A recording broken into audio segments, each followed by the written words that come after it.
Good morning. I can get my computer working. I have Jeremiah 24:3. Then the Lord said unto me, Figs, the good ones are very good, but the bad ones are so bad that they cannot be eaten. He has shown 2 baskets of figs, one filled with the good fruit, and the other figs were really rotten. Sometimes when God allows us to be separated from people, places, habits, different things, this can be for protection. It's not always for rejection. And he's setting us apart for his purpose.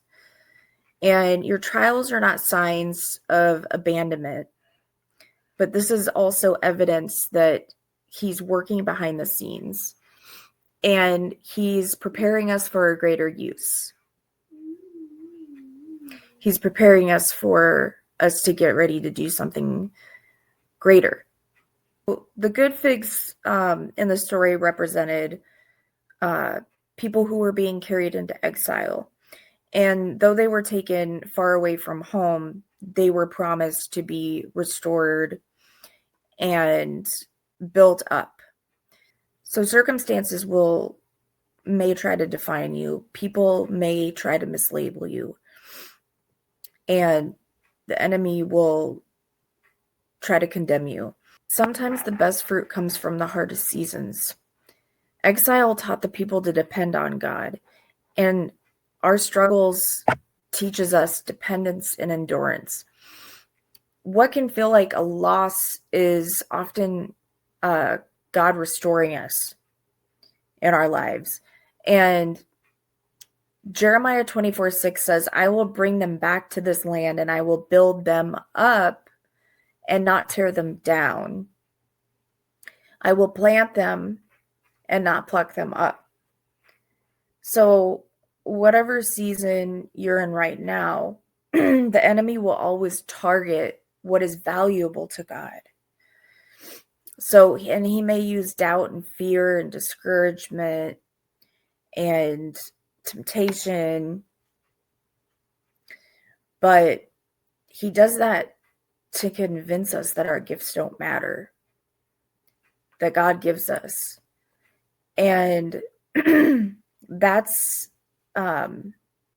proof that you're carrying gifts that are valuable. Otherwise, he wouldn't go after you. The enemy wouldn't go after you if you didn't have something that was valuable. So imagine that you're carrying a crystal glass or like a glass, and you're holding your gifts and you're going across a battlefield. And do you think that the enemy would be trying to break your glass? Or how do you think he would, be trying to steal your gifts? The enemy would be trying to set off explosions around you to try to get those gifts from you instead of trying to break the glass itself. Because what he does is he tries to get you to destroy yourself. Whether it's gossip, fear, doubt, deceit, pride, things like that. Sometimes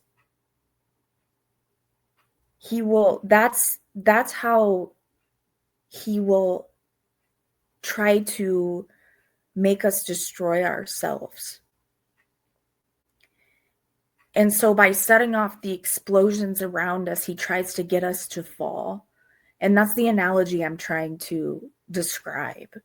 So instead of coming and breaking the glass itself, he'll try to set explosions off around us to get us to trip and fall over ourselves and setting traps. And that's what I was trying to describe. But he knows our buttons. He knows the things that He knows our weaknesses. He knows our downfalls. He knows what makes us angry. He knows what makes us depressed. He knows what makes us sad. Jesus said in John 15:16, I have chosen you and ordained you that you should go and bring forth fruit, and that your fruit should remain. Every attack of the enemy becomes a platform for God's glory when you stay faithful. So be confident, and don't underestimate the gifts that God has given you. And I hope this word bless you today. And I hope you have a blessed day. And that's it.